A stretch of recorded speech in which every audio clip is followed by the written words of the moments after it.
ក្រៅពីដេកមេឃភ្លៀងមិនដឹងទៅណាទេពីនេះអីប្រពន្ធចាប់ដើមនំគ្នាបកបរោះធ្វើទឹកត្រីស្រោចហូបបងប្អូនហើយនិយាយពីទំនួងពេចហើយមើលទៅគឺចង់ស្រក់ទឹកមាត់បងប្អូនហើយ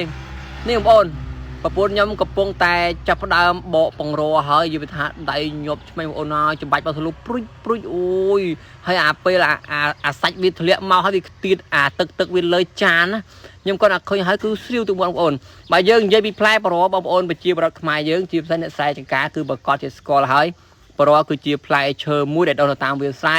ហើយផ្លែវាគឺមានរសជាតិជូរមិនមែនជូរធម្មតាទេគឺជូរតតែមែនតែនពេលខ្លះគេអាចយកបរោហ្នឹងទៅស្លមកជូរបានបងប្អូនឥឡូវនេះគឺថាប្រពន្ធខ្ញុំក៏ផ្ដើមបកចិត្តអស់មួយថងហើយបើយើងនិយាយពីបរោនេះកាយយើងដេកស្រែបងប្អូននៅខែគេព្រោះស្រូវអាខែយើងជួស្រែព្រោះស្រូវប្រើអង្គលគោហ្នឹងគឺសម្បូរមែនទែនតាមវាលស្រែសើតែដើមបរោជំនាន់ហ្នឹងគឺយើងគ្មានមកជូរស្វាយកឡុកអីទេគឺមានតែបរោហ្នឹងឯងគឺជាមកជូរដែលពេញនិយមហើយពេលដែលទៅមើលគោគឺនៅលើដើមបរោហ្នឹងហើយបើនិយាយទៅបរោពីច្រើនគឺយើងមិនដែលជាបេះផ្លែលើដើមទេពីច្រើនគឺយើងកាប់មេឃយកមកផ្លែនៅក្រោមដើមណាព្រោះអីបរោវាផ្លែចុងដើមឥឡូវនេះប្រពន្ធខ្ញុំបកហើយចាប់ដើមហាន់ម្ទេសបងប្អូនហាន់ម្ទេសនេះគឺដើម្បីធ្វើទឹកត្រីសម្រាប់ស្រោចពីលើវាបរោបើយើងហូបជាមួយអំបិលវាអត់ត្រូវគ្នាប៉ុន្មានទេតែបើយើងធ្វើទឹកត្រីដាក់ឲ្យវារៀងប្រៃផ្អែមហើយចាំយើងបកវាហើយយកទៅស្រោចវាពីលើហើយយើងដួងស្ពាមកហត់ទាំងអាទឹកត្រីហ្នឹងហើយនឹងទាំងអាសាច់បរោហ្នឹងគឺវាឆ្ងាញ់បងប្អូនដាក់មកគឺចូលជាតិគ្នាវាអត់សូវជូរទេដាក់មកប្រៃផ្អែមប្រៃជូរ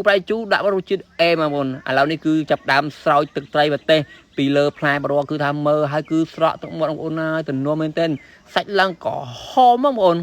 បរោនេះគឺជូរមែនទែនឥឡូវនេះចាប់ដើមកោបងប្អូនខ្ញុំមើលហើយមានថាអូចង់ស្រាវទឹកមាត់បដាបហើយប្រពន្ធខ្ញុំក៏ធ្វើយូរទៀត